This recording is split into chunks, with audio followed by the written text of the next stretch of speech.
Turning our focus now to the 2024 presidential race. Over the weekend, Vice President Kamala Harris made stops in North Carolina, while out west, former President Donald Trump ratcheted up his political rhetoric. But tonight, both candidates are in opposite corners of one of the most important states in this election. That's Pennsylvania.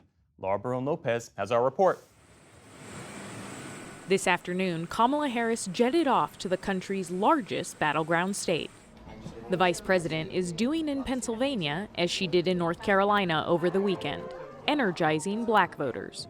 Meanwhile, former President Donald Trump increased his extreme rhetoric, describing some American citizens as enemies. I think the bigger problem is the enemy from within. In a Fox News interview yesterday, Maria Bartiromo asked Trump whether or not Election Day would be peaceful. We have some very bad people. We have some sick people, radical left lunatics. And I think and it should be very easily handled by, if necessary, by National Guard, or if really necessary, by the military. This kind of terminology is the terminology of dictators. Ruth Ben-Ghiat is an American historian and scholar. Initially, and he's been, doing anti-immigrant rhetoric since 2015, it was keeping people out so that you should militarize the border. But now it's the enemy within. And that enemy can be anywhere, even in the heartland, such as Aurora or Springfield. And thus, he's talking about using various types of armed forces, National Guard, and he says even the military, to go and liberate these territories. And this is very dangerous rhetoric. It's turning armed force against a domestic population. And that's what dictators have done in the past. Trump's choice language didn't stop at Fox News. On Saturday, he described American towns as being invaded at a rally in Coachella, California. We're like an occupied country.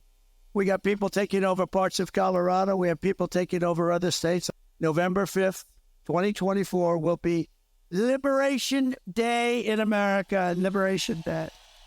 This is a strategy. The ultimate goal is to convince Americans that democracy is failing, and that strongman leadership to fix everything, Donald Trump will say, I alone can fix it, is supposed to be the answer. And so as soon as he would take over and go back to the White House, all of our problems would be solved. But this is based on a fictional reality that's been created by disinformation.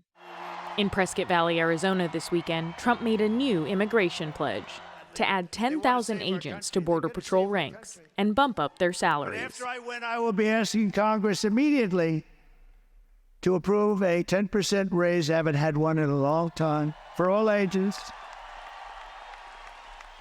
And a $10,000 each retention and signing bonus. So we're going to retain them. We're going to retain them.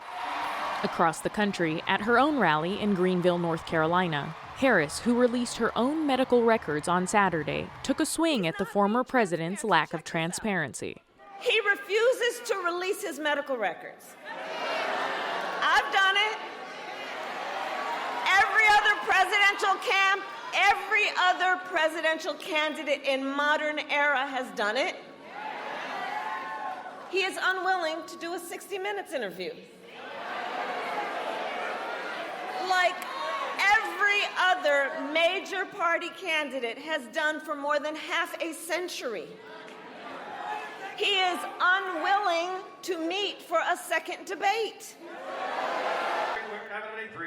Back in Pennsylvania, where the stakes couldn't be higher, this festival in Greeley, described by vendors as 3 days of God, guns, and motorcycles, drew huge crowds of Trump voters.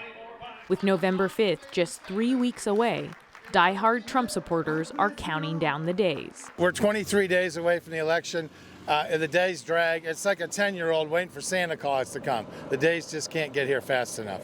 For the PBS NewsHour, I'm Laura Barone-Lopez.